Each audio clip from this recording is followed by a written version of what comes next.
In this video, you're going to learn how to save your Ableton Live keys presets so you can easily access them across all of your Ableton Live sets and projects. Hey everyone, I'm David from Sunday Sounds, where we believe in making software like Ableton Live fun and easy to use for worship musicians. In today's Ableton Live tutorial, I'm going to teach you how to stay organized as you accumulate patches and keys presets inside of any version of Ableton Live. Whether you're finding patches online or coming up with them yourself, it's really important that you don't waste time by not taking steps to ensure that your presets go in a logical place so that you actually have some organizational structure.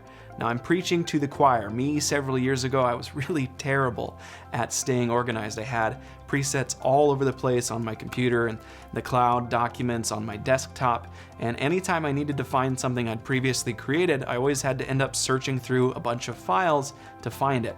It's really easy in Ableton Live to stay organized. It has really awesome file organizational abilities. So I'm going to show you how to do this. It's going to take just a couple of seconds because Ableton's super good at it. So let's say you have a sound that you like. This is one of the free Ableton patches of the week that you can grab from Sunday Sounds. And I've got this open in the set file that it comes with. So right now it's only inside of this specific project and I can't use it anywhere else within Ableton Live. So it's important that I save this correctly because this instrument actually includes samples as well. And if I don't tell Ableton where those samples need to be pointed to, then the instrument rack isn't going to work well in other projects. So to do this, all I have to do is hit the save icon in the top right corner of the instrument rack and then give it a name. So, and it's going to default to the name of the instrument rack, so I just hit enter. And it automatically saves this instrument rack to my user library. So now I can open up any other Ableton Live set and select a MIDI track, and then just drag this instrument onto that MIDI track, and it's going to be ready to play. I didn't have to open up Finder and move the files or anything complex like that. Just hitting the save icon in the top right corner and putting it in the user library is all that you have to do. So then anytime you need to grab that preset or any of the presets that you download or create, just go to your user library to find them. Now, as you start adding sounds to your user library in Ableton over time, you probably don't want a list of hundreds and hundreds of random presets just sorted alphabetically. So before you stop watching the video, let me show you how to add some folder categorization inside of your user library. So to do this, we just want to click inside of the category of sounds that we're in. So for us, that happens to be here within Simpler.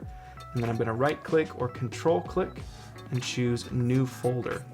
And then here you can categorize these however you'd like. So if you're just starting off, you could do a folder named My Patches. I like to personally organize my sounds by type of sound. So I have categories like pianos, pads, synth bass, just a category for each type of sound that I generally use or create. So I'm going to name this Pads. And then you can just click and drag your presets into the appropriate folder. Then anytime you're looking for pad sounds specifically, you can just click on that folder and view all of the user presets that you've placed inside of that specific folder. If you don't already have an organizational structure in place for your Ableton Keys presets, take the time to set this up now. It's only going to get harder as you accumulate more and more presets. If you want a done-for-you resource that includes all of this organization built in and gives you world-class worship keys sounds, then I'll include a link in the description of this video to our done-for-you Sunday Keys template for Ableton Live. It gives you seamless preset switching, super high-quality modern worship keys sounds, all in an intuitive and organized structure. So if you're a keys player in Ableton, you gotta check out Sunday Keys. So the link's in the description. Be sure to subscribe if you're an Ableton Keys player. We're putting out brand new Ableton tutorials just like this one all the time. Lastly, if you want to grab the Ableton patch I used in this video, it's a free patch, so you can click the link in the description to download that as well. Thanks for watching.